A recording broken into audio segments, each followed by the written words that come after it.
My name is Joe Prim, and I am the host of Prepare.Defend.Lead. In this episode, I will be reading some excerpts from my new book, Open.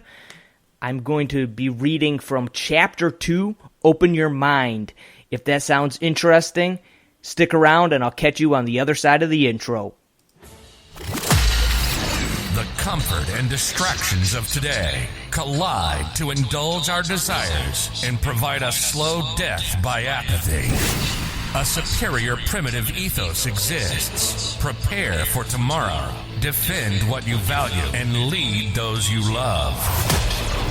This mindset is the foundation of living an authentic life as a bold, disciplined man resolute in your mission. Prepare, defend, lead. Your mission. Own it. All right. I apologize first of all for being a day late on this episode. Monday night, we spent some time with a guy that probably some of you guys might know, but we'll keep that on the DL. But we were out at the park chitting and chatting about life while our kids were running around playing in the creek and playing on the park equipment and enjoying themselves. And that's not something I normally do, but I did that on Monday. And then, unfortunately, on Tuesday, the night that I normally record the podcast, I had to work, which is not something I normally do, but it had to be done. So I apologize for being a day late. I do appreciate you tuning into this episode, and especially some of you guys who've been coming back week after week after week. Thanks for listening, giving me this opportunity to share some thoughts, what's on my mind, what I've been thinking about, and hopefully challenge and encourage you as you grow as a man and as a husband, as a father, as a leader in your homes and in your communities. So anybody that's been listening to this podcast for a while knows that I had been working for quite some time. Some of you guys signed up at the end of the last year and were able to get a free copy of it. I hope that you enjoy it.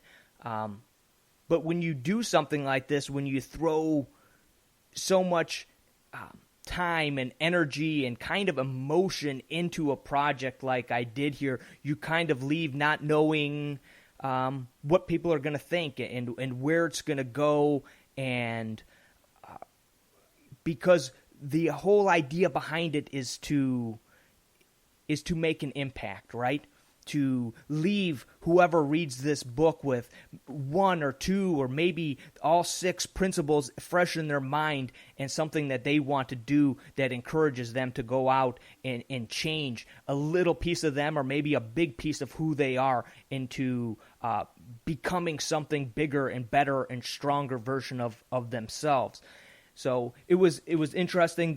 When I first had the book edited, I sent it to my parents. I wanted them to be kind of the first to get a glimpse of this project that I had been working on and get their impressions. And my parents are pretty critical people, and that sometimes was rough as a kid growing up, but it was always with the best intentions.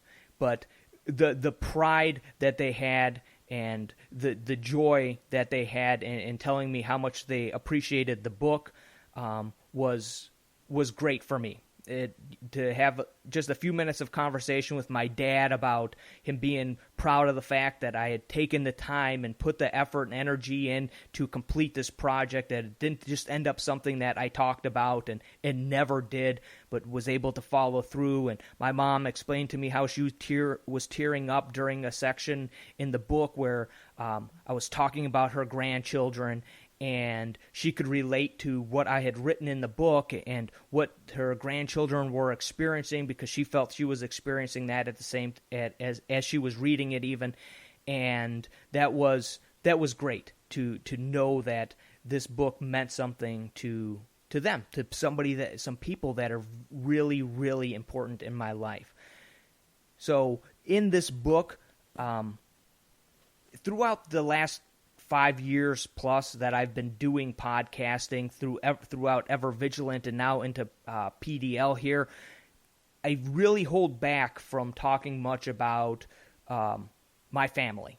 It's kind of been off limits as far as just conversation to throw out there during the podcast, maybe a little hint here or there about what goes on in the Prim household, but the reality is it's very minimal, and I really changed that with writing this book and really got pretty vulnerable and very honest and descriptive in different lessons that I've learned as a father and as a husband, and hopefully those of you that read the book will relate and be able to understand where these ideas and where these principles come from and what they're grounded in and how they can make an impact on the way that you look at things as well. So as any artist or anybody who creates anything, this is something special to me. And if you are interested in getting a copy, you can go to Prepare.Defend.Lead.com, and right there you can hit the link to purchase the book. It's available right now. If you use the code PDL10, you can save 10% right now. I will be releasing it really soon. I had some mess ups on a few things. Some people didn't follow through on what I had asked them to do. So we're getting held up a little bit on the Kindle and the print-on-demand versions that will be out. But hopefully that'll happen here very, very soon. If getting it on Kindle or you want a print edition is what you're waiting for or looking for. Otherwise, you can get a PDF version there on Prepare.Defend.Lead.com.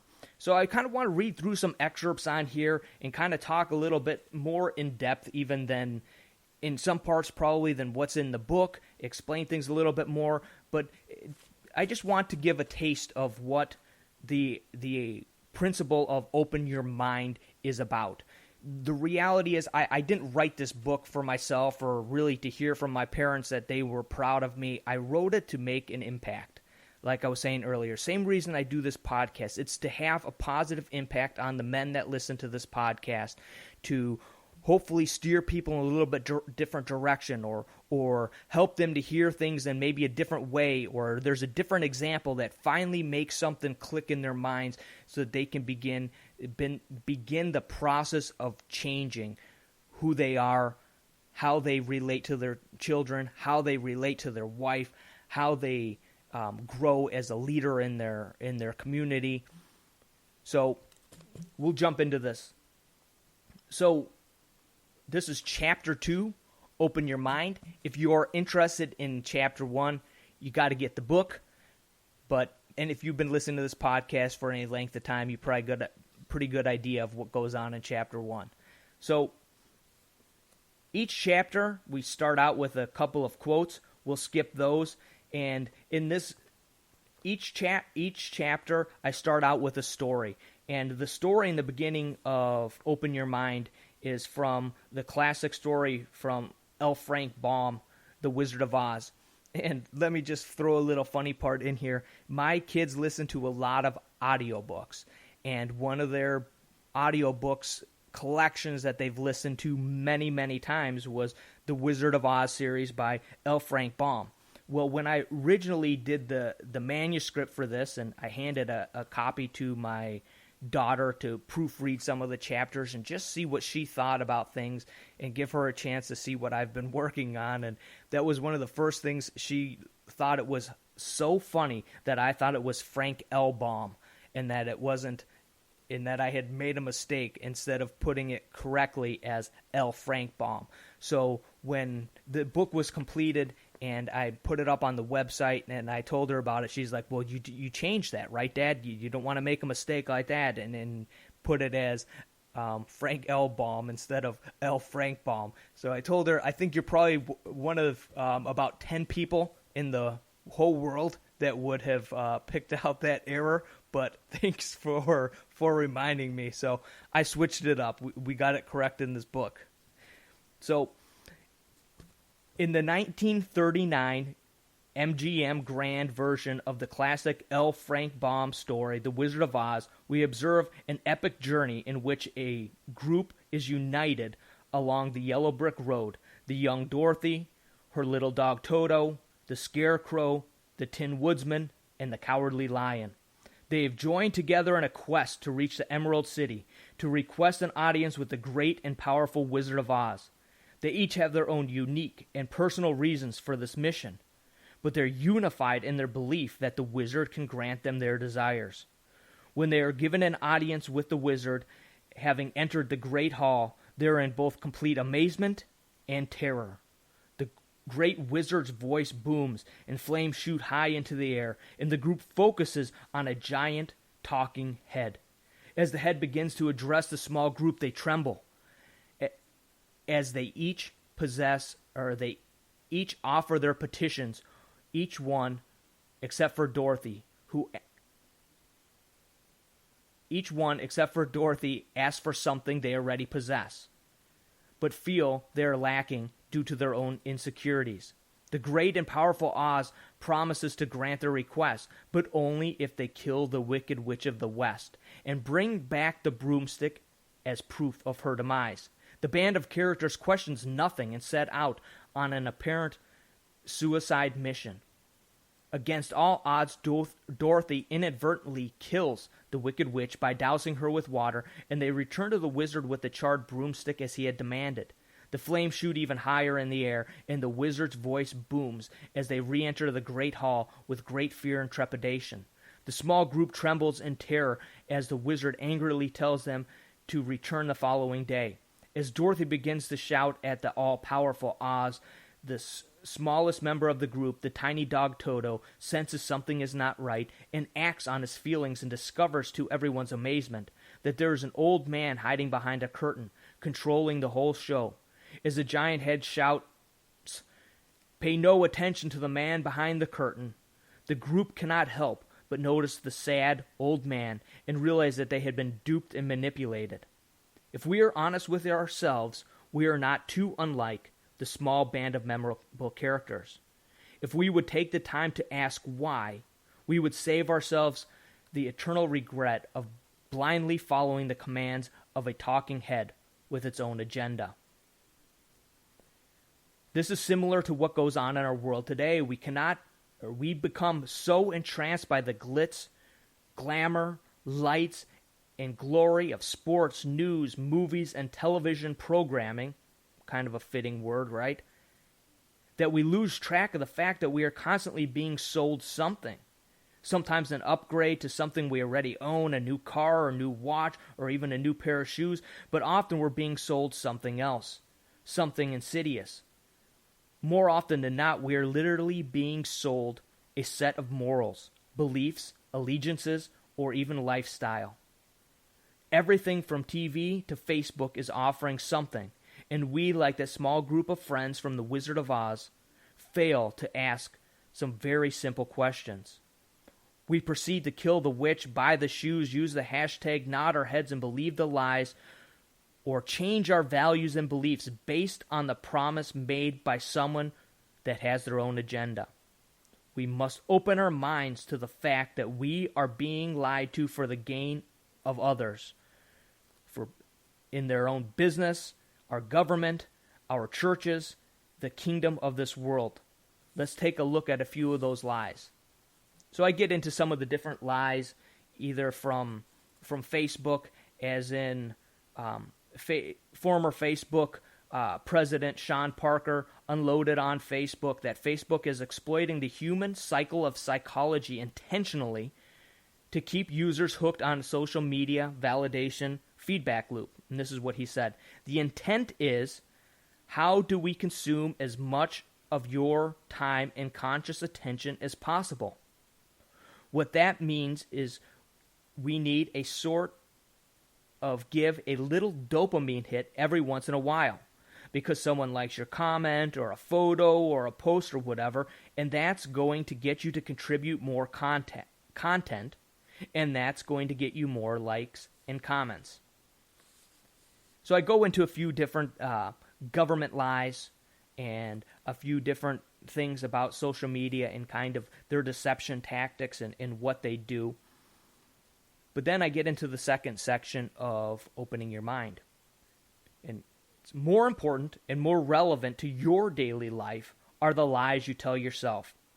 And these lies, lived out over years, weigh you down, and hold you back from true freedom. I break lies down into 3 categories: blatant lies, fearful lies, and victim lies. Blatant lies are the lies you tell to protect yourself. Whether lies of omission or commission, these lies equate to liar, liar, pants on fire, nose as long as a telephone wire lies. These are the lies that a 5-year-old clearly understands to be, well, lies. Second category would be fearful lies, are the lies that you tell yourself so that you don't face the facts. These lies can be internal and may never be exposed to others, but their effects can be devastating. Lying to yourself doesn't make the problem go away. Victim lies are the lies that sound like they are coming from a bully. They may have originated from someone else, a bully, a sibling, or a parent, and become adopted as a part of your identity. For example, a blatant lie would be, I'm not speeding, I didn't eat your cookie, I didn't cheat. A fearful lie would be, my marriage is all right, I'm still in good shape, I'm working hard. Or a victim lie could be something like, I'm too stupid, I'm clumsy, I'm not good enough. We need to spend time here identifying, no need to spend time here identifying blatant lies. They should be obvious to you, and although lies of omission are often overlooked as white lies or just twisting the truth, the hard reality is the truth may hurt, but lies kill. The consequences of these lies can be death, the death of your marriage, the death of a friendship, the death of your career, your motivation, your health, your dreams. There's a cost to these lies. The consequences may not be realized today, tomorrow, or next year, but rest assured, death is inevitable. As you begin to grasp this concept, you will begin to see the death and loss as a result of a lifetime of lies. You will begin to see the great cost and devastation caused by your lies. Fear-based and victim-based lies are often much more difficult to recognize. These lies shape your reality, your past, and even worse, they shape your future. A fear-based lie like my marriage is all right seems innocent enough on the surface, even positive. But if the reality is that your marriage is actually falling apart and rotting away, that lie will eventually be the death of your marriage. You must be willing to face the truth no matter how ugly, and do your level best to rectify that relationship before it's too late.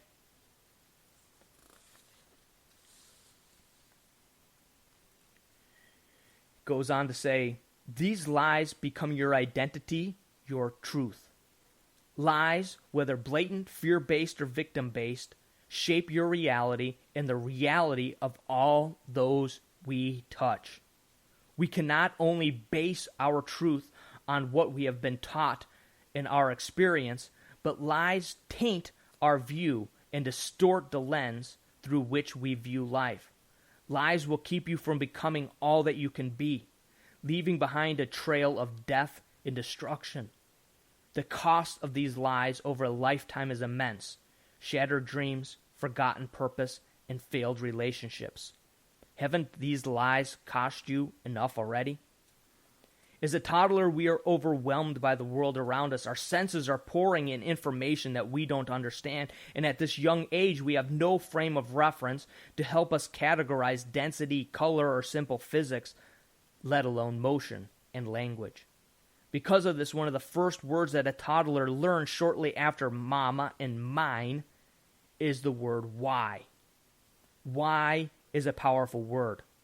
It can bring instant clarity to a situation or break down a passionate argument. Why has the power to break down your beliefs, your values, your opinions, or those of others into small, decipherable pieces, or strengthen and codify those views. It doesn't take long, though, for toddlers to realize that other humans would rather not explain things or acknowledge the fact that they don't know why a duck says quack or a banana is yellow. They sadly learn that questioning usually isn't worth the trouble because people don't know or don't want to be bothered with the question or the answer. Much like a toddler in this day and age of social media, constant entertainment and distraction, our senses are dumping information at a rate with which we can not possibly keep up. By discouraging questions, we create people that are either afraid to ask why or don't even bother to think of it because they don't realize the potential power of asking why. In order to move past opening your mind to the possibility that things are not what they seem to be, and becoming active in this principle takes a mind shift. Rather than accept what you are being told by others to believe, we must simply ask why. As you open your mind, you will notice more and more things. Don't pass a sniff test. Follow the rabbit trail regarding these topics that interest you or affect you.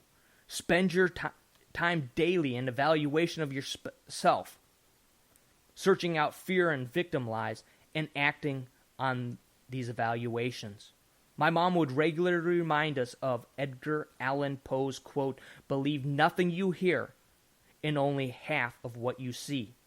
Although I had heard it 100 times, I did not clearly understand the point that she was trying to make. We live in a world full of lies, omissions, and half-truths.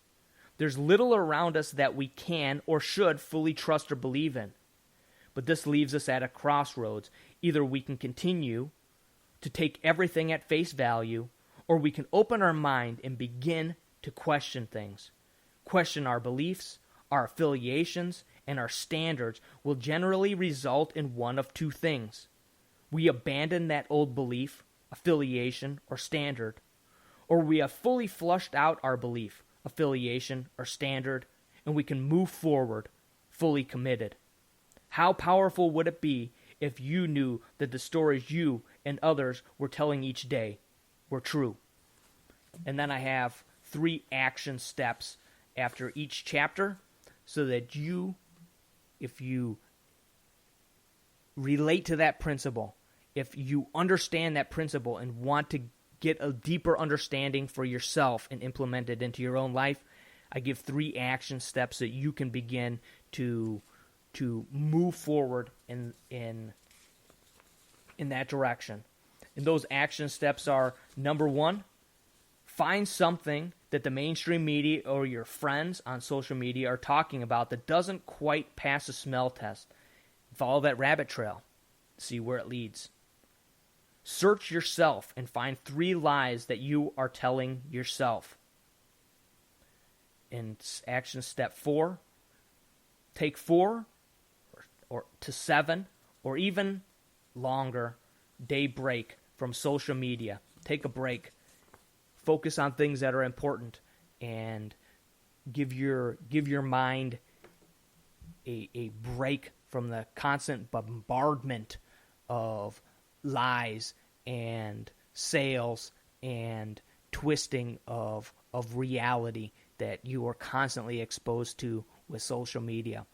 Got to be careful with these things, but as I said, I think the lies that we tell ourselves are probably more detrimental to us and are scarier for most people because they are actually something that you can change in your own life. What I have learned in myself and then seeing in other people is we would much rather point out the problems that other people have, or we would much rather point out the issues that are too big for us to take on our own, because there's no cost there. There's no commitment other than just idle words and complaining and whining and getting things off your chest.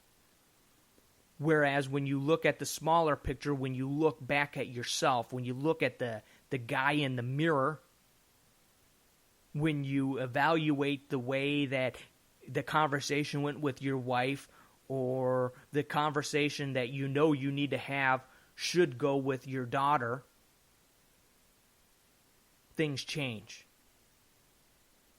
Because when you're honest with yourself about how you are conducting yourself as a leader, as a husband, as a father, as an employer, as an employee, wherever position you find yourself in, when you honestly evaluate yourself in that position,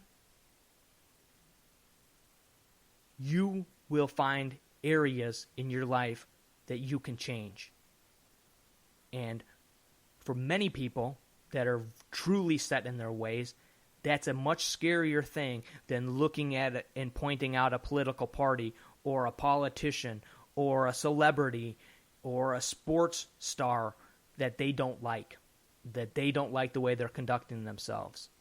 When you look at yourself in the mirror and you realize you don't like the way that you are conducting your own life, that's truly scary. But at the same time, it's very empowering, because you and you alone have the ability to change that trajectory, to change the direction, not only of your life if you begin to make changes, but also in the lives of the other people that you touch day in and day out. So that's my excerpt from the book and kind of my thoughts on some of the stuff, expounding a little bit more on the book and what I think. Throughout this book, the book is really short. I kept it short and sweet.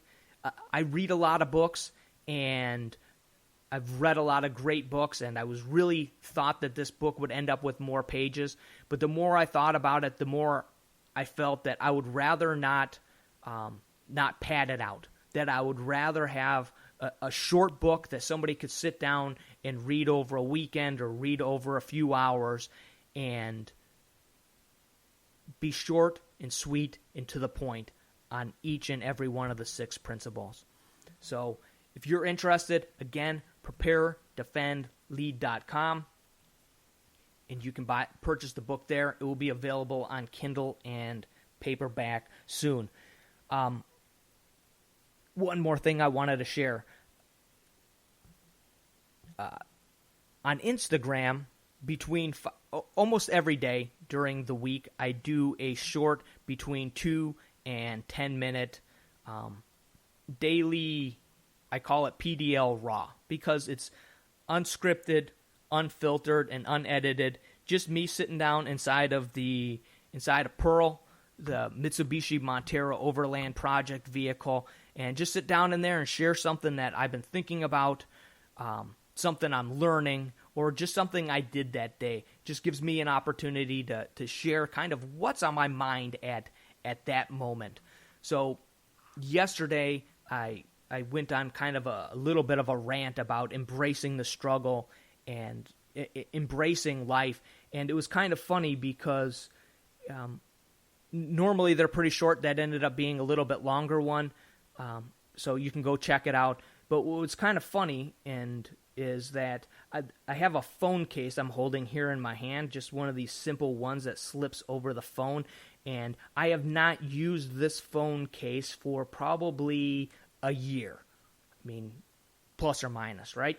And this phone case has probably been inside of dresser drawer and on the floor and under the bed and up on top of the boxes that we're packing up for the move, and bounced here and there and everywhere. And I just happened to see it at the foot of my desk the other day, and as I picked it up and I was looking at it, and my wife didn't like the case, but I did. So when I gave the phone to her, this one ended up just kind of bouncing around, like I said. And so I picked it up and I was looking, I was like, man, I do like this case. I think I might get this one for a future phone if I get a phone again. It was very cheap, but it's pretty heavy duty. And I was looking at the back of it, and it just says on the back, it says Rugged Shield, and has just a little shield printed on there. And as I flipped it over and I looked on the inside of this phone case, it had another shield printed on the inside. But inside of this shield, there were some words. So I brought it over into the light to read what it said. And this is what it says inside of this little phone case that I liked. It says, "Cease to struggle, and you cease to live." And that sums up my whole PDL Raw rant that I did on Tuesday evening. That's it. cease to struggle and you cease to live. The struggle is part of life, and that's it. When you stop struggling, you stop living. Not that there's not a lot of people out there hiding from the struggle and hiding from the pain or sedating themselves in a way to distract themselves from the struggle. But in this crazy world that we find ourselves in today, where we can have anything delivered to our home in a matter of hours, where we don't even have to go to the grocery store anymore or have to go pick up food, where we can hold meetings from our house, and very little, if we don't want it to, takes very much effort whatsoever. So if you want to be a radical, if you want to be crazy, if you want to be different than the bulk of society, embrace that simple phrase that was inside of this phone case that I'm holding in my hand. Cease to struggle and cease to live. And sometimes, for some of us, at times, we're going through enough adversity and struggle that we don't need to add anything else. It takes everything we got to keep moving forward each day. To you that are in that spot and are continuing to crawl and push yourself to go forward, I applaud you. Keep fighting forward. I'm proud of you. Life can be so tough. The struggle can be so real. Keep going forward. Keep fighting. To those of you that are on easy street at the moment, remember, there's always a storm on the horizon. But if you are at a spot where things are simple, things have slowed down, find some adversity, whether that be going to the gym or whether that be starting a Toastmaster class to learn how to do some public speaking, or learning a new language, or taking on another side hustle. Find some sort of adversity, create something for yourself so that you can continue your progress and your growth as you move forward. As always, with this podcast and everything I'm doing here, I hope that it means something to you. I hope that you are getting something out of me spending this time. It's cool to have this opportunity to speak with you guys. My desire is to build something here, to build a group of men that have the same ideas of becoming better husbands, better fathers, better leaders, and moving forward through the challenges and struggles. So the goal here, as I used to say on Ever Vigilant, is to challenge and encourage you to become you, to prepare, defend, and lead at home and in your communities. If you like this podcast, if you get something out of it, I would appreciate you leaving a review or sharing it. You can also buy some awesome t-shirts over at Prepare.Defend.Lead.com. I wear those t-shirts almost every day, so I know they're cool. You can get the book there too, again, at Prepare.Defend.Lead.com. You can use the code PDL10 to save 10% on everything on the website. And as always, hold fast and God bless.